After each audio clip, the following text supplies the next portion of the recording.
Hi again. In these vlog posts, I've been reviewing the idea of the $10 million question, which is, if your mission was to feel worse, not better, what would you do? If you could win $10 million next Thursday by bringing about a state of misery in your life, what are some things that could help you in that? I posed that question to group after group after group of deeply depressed clients who had just recently been discharged from inpatient care for depression. And in answering that question, they could see what they were already doing that might be a part, not a total explanation, but a part of the depressive spiral. I ask exactly the same question to people who are experiencing milder depression and to people who are just kind of dissatisfied with the way their lives are going, and that includes a whole lot of people. Now, for some people, the whole idea of the misery question is based on a false premise that we have control over our lives, that we can actually do something about the situation that we're in. For some people, this smacks of blaming the victim. I hope I'm making it clear with these videos that that's not at all what I'm doing here. I've spent decades treating depression, and I feel tremendous empathy for what people go through. And frankly, admiration for the effort they put in getting well. Because getting well from depression is not easy.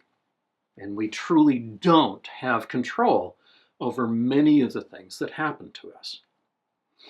In the book, I try to get this idea across by talking about two types of risk factor for low mood or life dissatisfaction or actual depression.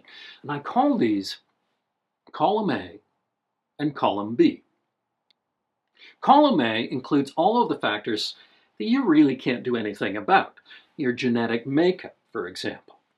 Maybe the fact that you have diabetes. That wonderful person who passed away. The poverty in your community. The fact that racism or homophobia or discrimination against women really does exist. That your country is at war, if it is. That climate change is happening, which it is. That a tornado or an earthquake or some other disaster damaged your home. You don't have a choice about any of these things. Column A also includes things that you might have had some choice about, but in the past. You married that person who turned out to be abusive or unfaithful. You tried that drug that got you hooked. You went cycling that day and you were hit by a car. You left that school. Now you wish you'd stayed. You took that path in life and it turned out to be a blind alley or a dead end. You might wish that you had a time machine so you could go back and take the other path. But you can't. You can't. It's a part of your personal history that you cannot change. And it's tempting to say that all of the factors leading to my depression or my dissatisfaction with my life or my burnout at work are like this. They all come from column A. And they might. But most of us also have some other factors from column B. And column B is made up of all the things that might be at least theoretically in our control, at least partly. We might be able to change them at least a little bit. I don't actually say so in the book, but there's also column C. These are the things that you can change really easily with no effort at all, that will really fix you right up, that'll take depression away and it will transform everything. Unfortunately, column C is empty, so I try to ignore it. Column B includes things like, do we get outside of the house each day? Do we eat reasonably nutritious food? Do we make our friendships a priority? Do we work at building up our social network? Do we work on the fears that hold us back? Do we push back against our unhelpful temptations? Do we set goals for ourselves? And do we act on those goals? Do we get out of bed in the morning? Do we get ourselves dressed? When I asked the question in those groups for people who'd been hospitalized, I didn't actually mention the columns, but almost everything they said spontaneously turned out to be something in column B, something they could control, at least a little bit. Faced with the choice, they could go left or right. For misery, they'd go left. For something at least a little better, they'd go right. Many of them had had horrendous things happen in their lives. Disabling injuries, life-threatening illnesses, the deaths of children, being suddenly abandoned by their spouse after decades, being tossed out of jobs and careers without warning and without any choice. But even in their lives, even in those lives, there was still lots of column B. Column B contains another set of items as well, and that's the way we react to column A. All the column A things that have happened to us when we're criticized or dumped or fired. How do we react to that? How do we cope with it? Do we do things that make it even worse, or do we, with effort, try to pick up the pieces?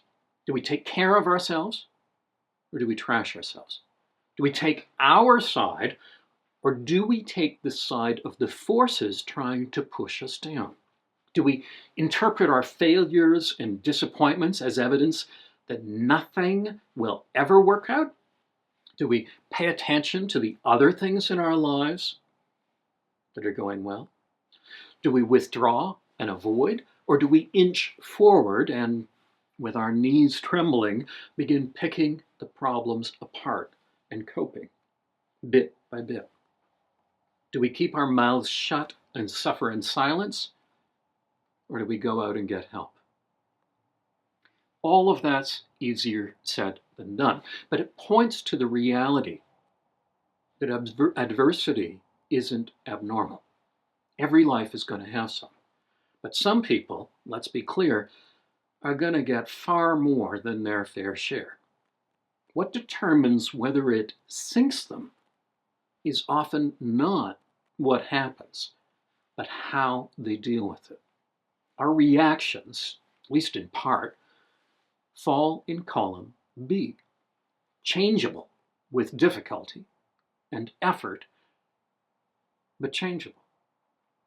We all know people have been through almost unimaginable trauma and loss, and they're still standing, still moving forward in their lives. Much of that is not genetic strength, something out of their hands. It's a set of strategies that they might not even realize they're using. But those strategies are working anyway. And those strategies are knowable and can be learned and practiced. What do people do when their lives or their emotions go terribly wrong? They might see their doctor. They might see a therapist. But doctors and therapists, we don't have time machines either. We can't go back and change what's happened. Everything you get out of psychotherapy has to come from column B options. No one who has gone through anything has gone back in time and undone it. They've used what small control they have and changed something. So all of the topics in How to Be Miserable, 40 Strategies You Already Use, available from every bookseller, are from column B. They're all about things that we can influence, not easily, not usually quickly, not without effort. We can't turn the ship around on a dime, but we can start it moving degree by degree. If you want to try something in your own life, you could ask yourself the $10 million question. What would you do if you wanted your life to be worse? I tend to think that's a useful exercise for almost anybody. A follow-up, though, if you've already done that, is to sit with pen and paper and really brainstorm about all the reasons that you might not be as happy with your life as you'd like. And include things you could change, things you can't change even a little bit, and include the way that you react to those unchangeable things. And the idea here is that you just vomit them out onto the page in any order, point form, don't worry about spelling or anything like that. Then go back and put a letter beside each one. A, completely unchangeable, or B, changeable with considerable difficulty. If you find anything in column C changeable completely easily, let me know. I've never found any of those. Then take that list and put it aside, and then come back a few days later and look at those A's again. And ask yourself if they're really completely out of your control, even 1%.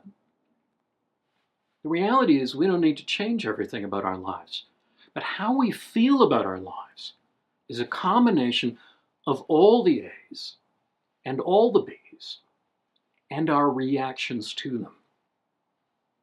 It turns out we don't need to eliminate the A's, and we don't even need to overcome all the B's. But column B is what we can control.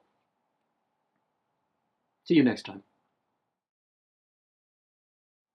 You can get How to Be Miserable from your local bookseller or from Amazon. The link's below.